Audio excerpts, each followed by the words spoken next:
네, 지난주에 금융당국이 대출 시장에 큰 영향을 미칠 만한 새로운 두 가지 규제 사항 계획을 발표했는데요. 올해 말 또는 내년부터 대출을 받을 계획이 있으신 분이라면 꼭 아셔야 될 내용인 것 같아서 이번 영상을 준비해 봤습니다. 네, 바로 시작해 볼게요.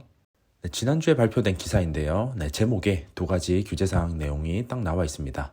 네, 전세 대출 이자 DSR 적용과 스트레스 금리인데요. 대출에 관심 많으신 분이라면 이미 알고 계신 내용일 수도 있지만 정확히 이해하고 계신 분들은 많지 않을 것 같습니다. 지금부터 각각의 규제 사항에 대해서 상세히 설명드려 볼게요. 네, 먼저 부탁드리고 싶은 게 있는데요. 네, 이번 영상에서는 대출을 준비 중이신 분이라면 꼭 아셔야 되는 용어인 DSR에 대해서 많이 말씀드릴 건데요. 최소한 DSR이 무엇인지, DSR 계산은 어떻게 되는지 정도는 알고 계셔야 이번 영상이 도움이 될 것 같습니다. 따라서 가능하시다면 제가 업로드한 영상 중에 아래 영상은 꼭 보고 오셨으면 좋겠는데요. 지금 영상 상단에 해당 영상 링크가 나오고 있을 텐데요. 해당 링크 클릭하시거나 고정 댓글에도 영상 링크 남겨놓을 테니까 고정 댓글 통해서 보고 오셔도 되겠습니다. 네, 그럼 DSR이 무엇인지 아신다는 가정하에 다음으로 넘어가 보겠습니다. 네, 첫 번째 규제사항입니다. 네, 앞으로 전세대출 이자도 DSR에 포함한다는 내용인데요. 현재 기준으로 대출 시장에서 DSR 규제를 받지 않는 상품은 아래와 같이 10가지 정도입니다. 세이망 홀씨, 사잇돌 대출과 같은 서민 금융상품부터 시작해서 소액대출, 전세자금대출, 예적금 담보대출 등이 해당되는데요. 여기서 세 번째 명시되어 있는 전세자금 대출을 DSR 규제 예외 대상에서 제외시킨다는 것을 고려 중이라고 합니다. 기존에는 전세대출을 이용 중인 차주가 다른 대출을 받을 때만 전세대출 이자를 DSR에 포함시켰는데 앞으로는 신규 전세대출을 받을 때도 DSR을 산정하게 된다고 합니다. 그나마 다행인 점은 신규 취급하는 전세대출의 이자만 DSR에 포함이고 원금은 DSR에 포함하지 않는다고 합니다. 만약 전세대출의 원금까지 DSR에 포함한다고 했으면 대출 기간이 2년에서 4년 정도로 상대적으로 굉장히 짧은 전세대출의 경우에는 DSR이 과도하게 높게 잡힐 수 있기 때문에 이 이자만 DSR에 포함하는 것으로 계획하고 있다고 합니다. 네, 그나마 다행이네요. 네, 지금까지 말씀드린 첫 번째 규제사항에 대해 내용을 간단하게 정리하면 전세자금 대출의 경우 현재는 전세대출을 이용 중인 차주가 다른 대출을 받을 때만 전세대출 이자를 DSR에 포함했고 전세대출을 받을 때는 DSR 규제를 적용하지 않습니다. 하지만 앞으로는 전세대출을 받을 때도 DSR 규제를 적용받게 되고요. 이때 신규 취급하는 전세대출의 경우 원금은 제외하고 이자에 한해서 DSR에 포함하게 됩니다. 자, 그럼 해당 대출 규제가 우리에게 어떤 영향을 미치는지도 알아봐야겠죠. 네, 그래서 간단하게 예를 들어서 DSR 규제 적용 전과 후를 비교해 봤는데요. 네, 부부 합산 소득이 5천만 원이고 현재 자동차 캐피탈 2천만 원, 금리 5%에 2년 남았고 네, 마이너스 통장 3천만 원을 6%로 이용하고 있는 사람이 있다고 가정해 보겠습니다.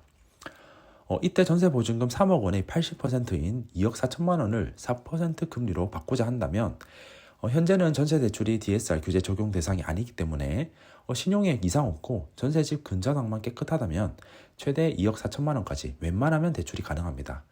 하지만 앞으로 전세대출도 주담대와 동일하게 DSR 40%를 적용한다고 하면 DSR을 계산해 보니까 약 2억 원까지만 대출이 가능합니다. 네, 현재 대비 대출금이 4천만 원 정도 줄어드는 거죠. 즉 전세대출이 DSR을 적용받게 되면 경우에 따라서 받을 수 있는 전세대출 금액이 줄어들 수 있다는 겁니다. 따라서 앞으로 전세대출을 받을 계획이 있으신 분이라면 DSR 규제가 어떻게 진행되는지 항상 관심을 가지고 계셔야 됩니다. 네, 아시겠죠? 그럼 전세대출 DSR 적용에 이어서 다음 두 번째 규제사항으로 넘어가 보겠습니다.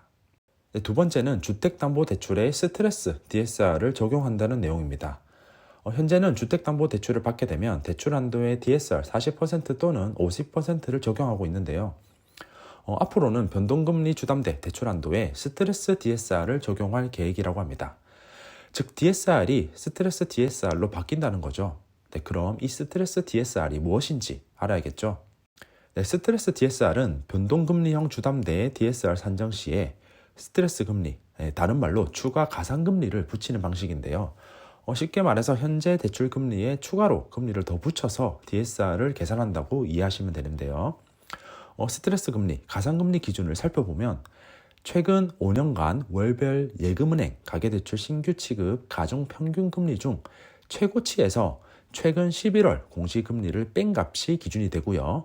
그 값이 1% 이하이면 1%를 가산하고 1%를 초과하면 초과된 값을 그대로 가산하게 됩니다. 단 가산금리를 무한대로 적용하지는 않고요. 스트레스 금리가 너무 높게 적용되는 것을 방지하기 위해서 최대 3% 상한을 두는 것을 유력하게 검토하고 있다고 합니다. 상한을 설정하려는 이유는 자체 시뮬레이션 결과 3% 이상 가산하게 되면 차주들의 대출 한도가 필요 이상으로 줄어들어서 역효과가 커질 수 있기 때문이라고 하네요. 자, 그럼 현재 기준으로 변동금리 주담대를 받게 되면 스트레스 금리가 얼마나 되는지 궁금하시죠? 스트레스 금리는 최근 5년 예금금액 가계대출 최고치에서 11월 공시금리를 빼면 된다고 했으니 각각의 금리가 어떻게 되는지 알면 되겠죠. 네, KOSIS라고 불리는 국가통계 포털에 접속하면 해당 금리를 확인할 수 있는데요. 네, 아래와 같이 해당 사이트에 접속하셔서 검색창에 예금은행 대출 금리를 입력하면 네, 아래와 같은 검색 결과가 나오는데요. 그 중에서 제일 위에 있는 예금금액 대출금리 신규 취급액 기준을 클릭해 줍니다. 네, 그럼 아래 그림과 같이 계정 항목별로 예금은행 대출금리 신규 취급액 기준을 확인할 수 있는데요. 최근 5년으로 필터를 걸어주면 5년치 금리를 한 번에 확인할 수 있습니다. 네, 앞서 말씀드린 방식으로 직접 금리를 확인해 보니 현재 기준으로 최근 5년간의 가계대출금리 최고치는 22년 12월에 공시된 5.64%이고 최근 11월 공시금리는 올해 11월 금리는 아직 공시가 안 됐기 때문에 작년 11월 공시금리인 5.57%가 됩니다. 따라서 최근 5년간 가계대출 금리 중 최고치에서 최근 11월 공시금리를 차감한 값은 5.64에서 5.57을 뺀 0.07%가 되고요. 이 0.07%는 1% 미만이기 때문에 최종적으로 가산금리는 1%가 됩니다. 즉 현재 변동금리 주택담보대출 금리가 4%라고 한다면 스트레스 DSR을 적용하게 되면 1%를 가산하여서 대출금리를 4%가 아닌 5%를 보고 DSR을 계산한다는 거죠. 그리고 진짜 만약이지만 가까운 미래에 금리가 급락해서 2%가 된다고 가정하면 5.64에서 2를 뺀 3.64%가 가산될 수 있겠죠. 하지만 3%가 한 상한이기 때문에 최종 스트레스 금리인 가산금리는 3%가 적용된다는 거죠. 네, 이해되시죠? 자, 그럼 앞서 설명드린 전세대출과 동일한 예시를 통해서 스트레스 DSR이 적용되면 우리에게 미치는 영향이 어떻게 되는지 살펴보겠습니다. 소득과 기존 대출은 동일하고요. 3억 원 주택에 대해서 변동금리 주택담보대출로 최대 대출금을 희망한다고 가정해 보겠습니다. 해당 주택담보대출은 금리 4%이고 스트레스 금리를 적용하면 1% 가산하여서 5%가 되고 원리금 균등 30년 상환이라고 해보겠습니다. 해당 조건으로 대출 가능한 금액을 계산해 보니까 기존 DSR 40%를 적용하게 되면 최대 1억 4천만 원까지 대출이 가능하지만 스트레스 DSR 40%를 적용하게 되면 최대로 가능한 대출 금액이 1억 2천만 원으로 기존 DSR을 적용할 때 대비해서 2천만 원이 줄어듭니다. 즉 스트레스 DSR을 적용하게 되면 받을 수 있는 대출금이 줄어들 수 있다는 거죠. 네, 앞서 말씀드린 전세대출 DSR 적용과 동일하게 대출금이 줄어듭니다. 네, 쉽죠? 그럼 지금까지 말씀드린 전세대출 및 주담대 DSR 규제에 대해서 예외사항은 없는지 그리고 언제 시행되는지 궁금하지 않으신가요? 네, 다행스럽게도 금융당국은 무주택 서민에게 부담을 주지 않기 위해서 정책 모기지 상품인 디딤돌 대출, 버팀목 대출, 세이망 홀씨 등은 DSR 규제에서 예외를 두기로 했다고 합니다. 따라서 디딤돌 대출, 버팀목 대출을 준비 중이신 분일 경우에는 아직까지는 DSR 적용에 대한 걱정을 하실 필요는 없을 것 같습니다. 네, 그나마 다행이죠. 그리고 도입 및 적용 시점은 아직 논의 중이며 구체적인 기준과 세부사항은 추후 정해질 예정이라고 하네요. 확정된 내용 나오면 바로 공유 드리겠습니다. 네, 끝났습니다. 네, 지금까지 전세대출 이자 DSR 적용 및 주택담보대출 스트레스 DSR 적용과 관련된 내용을 말씀드렸는데요.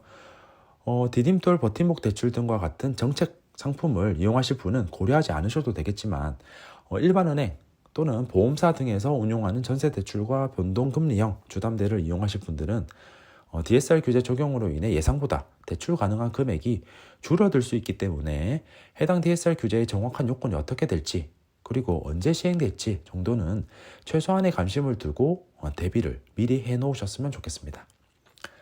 네, 오늘 준비한 영상은 여기까지고요. 네, 또 도움되는 영상으로 돌아오겠습니다. 네, 행복한 하루 되세요.